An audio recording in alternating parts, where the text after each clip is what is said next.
I have an overview of training. It looks like this. And so to start with, I'm going to explain why we're doing what we're doing. So first of all, I want to say thank you for answering the call to being willing to serve.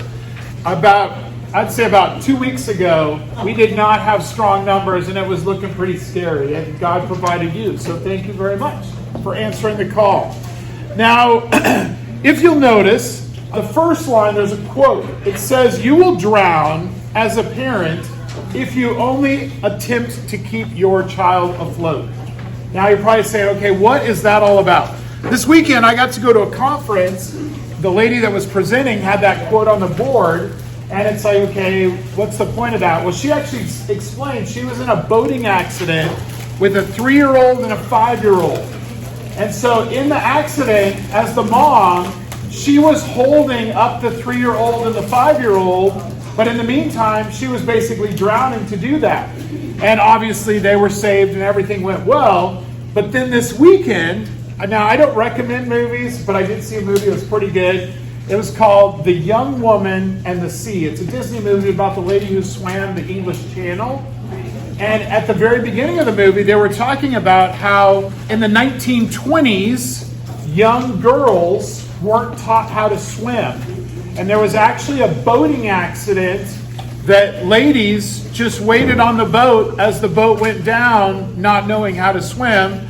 And that's what caused the dad to make his daughter swim, even though it was countercultural, which then she later, spoiler alert, swims across the English Channel, which is pretty amazing. But you kind of know that if you're going to go see the movie. So my thought is that our parents today in the church, so often we have a mindset of, I'm going to hold my kids up. I'm going to hold my kids up. That's how, we'll get through this. I'm going to hold my kids up. That's going to help, but we need to teach our kids to swim. So ultimately, the whole point of this VBS is teaching our kids to swim, if you take that as a metaphor.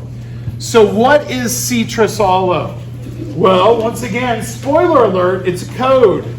And I want people to look at that word and say, I've never heard that before. What is Ceetrus Ollo?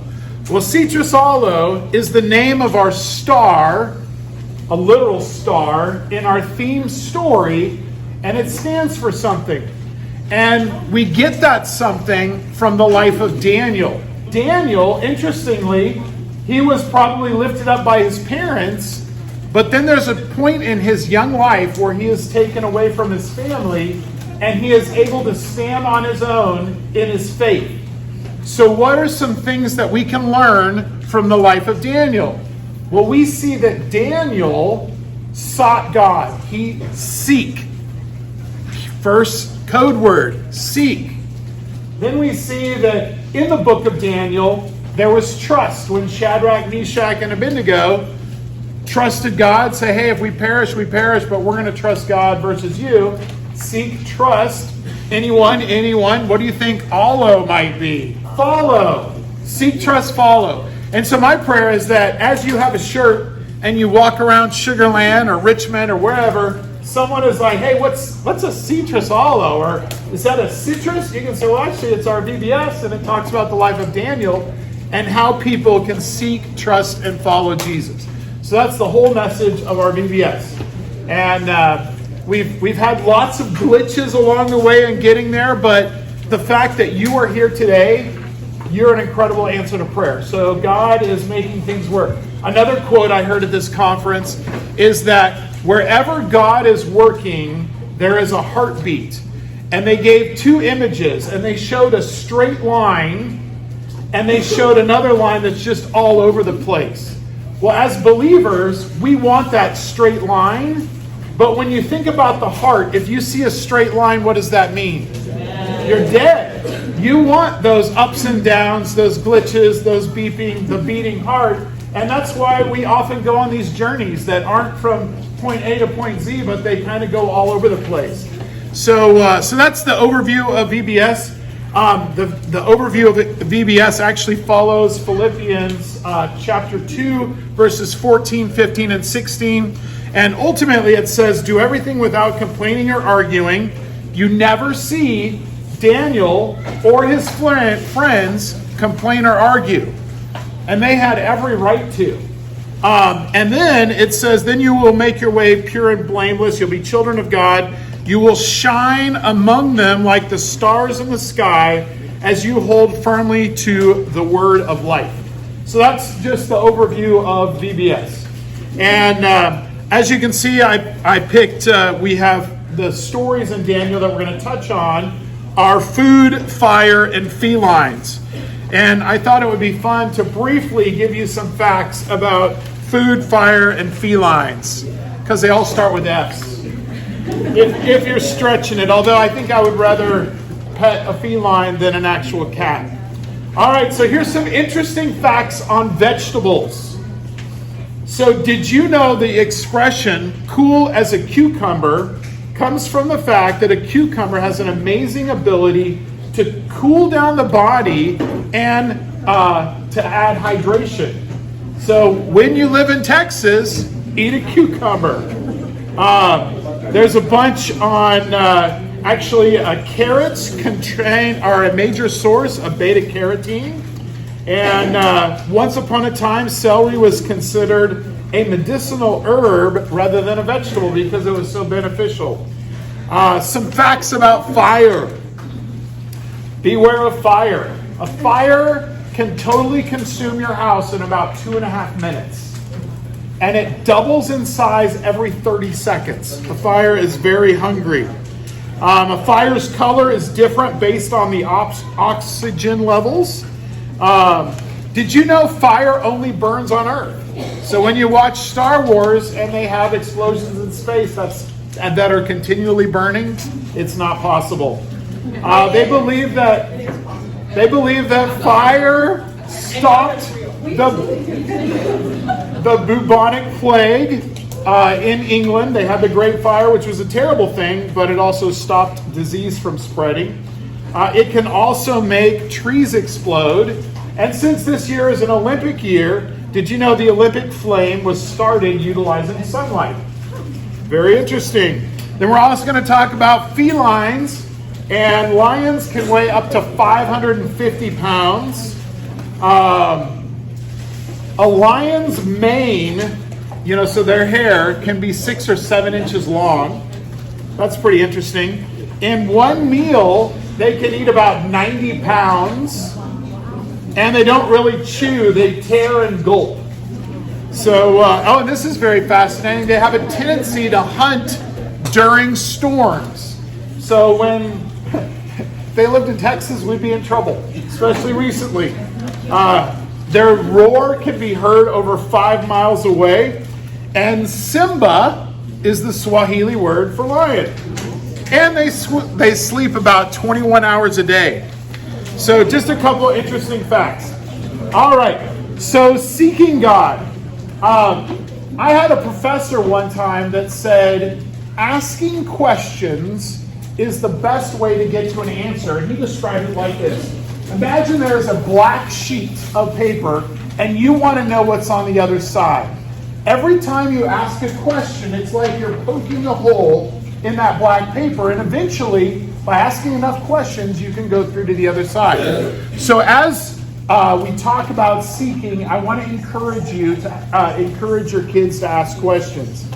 I have a quote here, and as you know in the story of Daniel, Daniel pursued vegetables rather than the king's food, and the king's food was probably good and rich in many ways, but I like this quote by Spurgeon that said, so often we look at the difference between right and wrong, but there's also a difference between right and almost right. And so for Daniel, in his walk, they had specific food requirements, and so he's like, you know what? I can't control really anything about being a captive, but I can control what I eat. So I'm going to seek God with the one thing that I can control, and then we see how that exponentially continues to grow. Fire. Never be afraid to trust an unknown future to a known God, and that was Corrie ten Boom. Trust is our day of salvation, where we want to encourage kids to know that God made everything. We as people broke it. Jesus fixes it, and we have the opportunity to respond.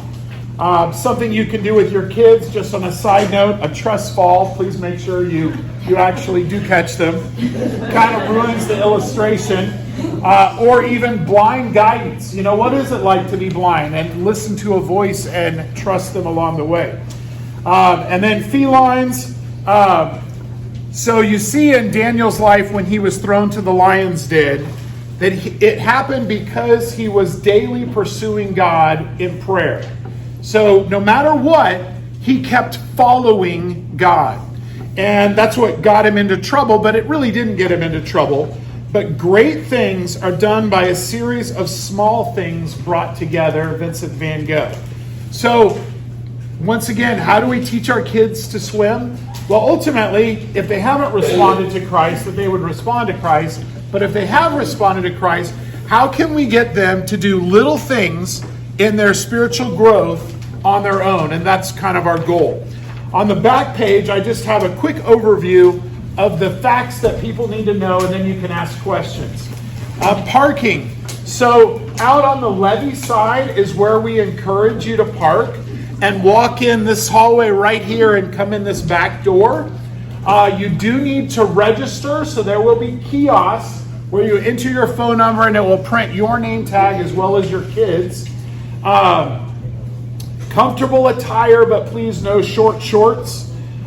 Check in at the kiosk every day. VBS starts at 9, but we will start to get our guests at approximately 8:30. So you need to be in your class or at your station ready to go by 8:30. So that means arrive around 8:15. And this is also important. If you're a parent and you're teaching a small group, bring your kids with you in your classroom until you have both teachers. Then one of you can go drop off, and then the other one can go and drop off. Or you can work together, however you want. And then I just really encourage you. I know that we have small group teachers, we have people in rec, we have people in street crew, discovery, wherever it is. Just be alert and look around and say, hey, what can I fix? What can I make better? How can I bless someone? And if you can't think of anything, just be praying that God would use this to help our kids ultimately swim. Our VBS is a rotational model VBS. So what that means is that our small group leaders are responsible for a home room, which the Bible lesson, the craft, and snack happen in. However, then they rotate between 3 locations. Our large group, which is in the sanctuary, discovery, which is kind of like a hands-on learning zone, and then recreation, which is just kind of like a targeted, focused PE to get movement, since we don't really want to go outside because it's really hot. This year, our offering is targeting health needs as well as school support in Uganda, but we will have an overflow, and so our overflow will help our school that we sponsor in Four Corners as well. So we're targeting health and school supplies for children. We actually discovered there's a bunch of kids that live on the street in Uganda that we've made a connection with, and so we're trying to target them through a church. So that's where our money will go. Teachers, I will talk with you in a few moments, but emergency. So if there is a fire alarm, it is important that we evacuate the building and we will go to the soccer field. So homeroom teachers, small group leaders, you will have a roster in your class. Notate who is on your roster. Most likely day 1, there will be some tweaks. Johnny sees Bob and we want them together and their whole lives will be ruined if they're not together. We will do our best to accommodate. We don't guarantee it, but if we can and it's not too much rocking the boat, we will. But you just need to know who you have. Also on your roster, you will additionally have Johnny is allergic to pine nuts or whatever the case is. So please make sure you're aware of the specific needs in your group. Yes, ma'am. Can I ask one quick thing? Yes, please. If you have Johnny and Johnny is crying because he wants to be in a group with Bob, please don't just put him in a group with Bob. Text me or Joel and we will make the magic happen so that when they show up the next day, their ticket will be right, and if there's an emergency, we know where to go. Absolutely. Yes. So we do try to make changes when we can, but we can't typically make them right there at that moment. If there is an intruder in the building, we lock the building down. So every doorway is locked but propped open. So if there's a problem, shut your door, stay in your class. That's what we'll do for an intruder. However, we will evacuate the building when you see a green shirt like what Danelle is wearing that comes by and says it's safe to go. And so an intruder most likely would be a shooter. And so we are staying in our room, staying away from windows and so forth. Highly unlikely. We do have policemen at the front and the back. But if that ever happened, you would take your roster with you when you're told to evacuate, and that will be our staging point. Lord willing, we won't have to deal with that, but just so you know, we're planning ahead. So if there is a lost child, this is what we'll do. So if you notice that you have lost your child, you see there are text numbers on here. You will text one of us, whichever one you want, me, I'm at the top. Text me, stay with your class. We will come to you and try to get the description, make sure your class is covered versus have you leave the 99 for the 1. But you also, in our education wing, we're going to have a host on every floor at the front of the floor. So you would tell that person and say, hey, I've lost Johnny. He was in a VBS shirt and he's about this tall. So yeah, that's pretty much everybody. But we will start looking for him and narrow it down. In case of an emergency, if you're not sure, call 911. The cool thing about 911 is that they come, they don't charge you unless they're used. So they can come and say, actually, you're fine. So if you're not sure, you're like, okay. Like I've had a kid come and say, I broke my arm. It's like, oh no, I've never had that happen here before. And they had broken their arm, but I had never had someone come and tell me they had broken their arm. But long story short, we hope we don't have to, but it's better to start the process. Let us know. However, we are blessed to have a nurse. The nurse will be right at the main column in the lobby. So if there's ever an issue, typically it's Band-Aids, typically it's scuffing. We have a nurse, yes. Miss Teresa's mom, thank you. And so she also can address, is this serious, is it not? But I mean, if you're like, oh my, that's not good, please call 911. That's anytime. We don't want to hold back. I still remember one of my daughters passed out, and we were really worried. And I'm like, I don't want to call 911 because it's going to cost a lot. And another minister's like, dude, call 911. So we did, and she was okay. But it's like I was kicking myself. Why didn't I think of that? So anyway, yes, they're all alive. It wasn't obvious.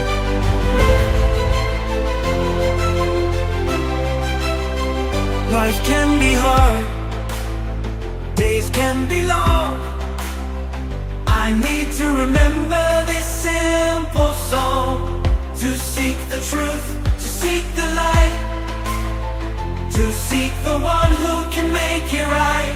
I will see, I will trust, I will follow. I will see, I will trust, I will follow. Trust is tricky with so many lies. Where to go and who to know is so nice. Jesus is the one to whom I can run. I am loved, I am free, I am chosen. I will see, I will trust, I will follow. I will see, I will trust, I will follow. The gate is wide and the way is big. It's always full of bad traffic. Oh, that's not it. Follow the road that is narrow. It leads to life, and that's the way to go. I will see, I will trust, I will follow. I will see, I will trust, I will follow.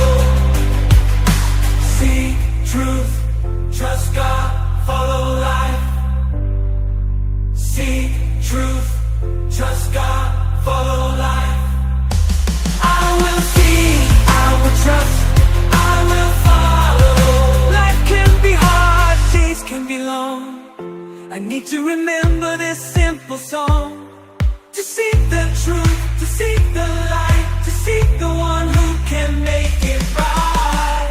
I will see, I will trust, I will follow. Trust is tricky with so many lies. Where to go, who to know, so nice. Jesus is the one to whom I can run. I am loved, I am free. I will see, I will trust, I will follow. Trust is tricky with so many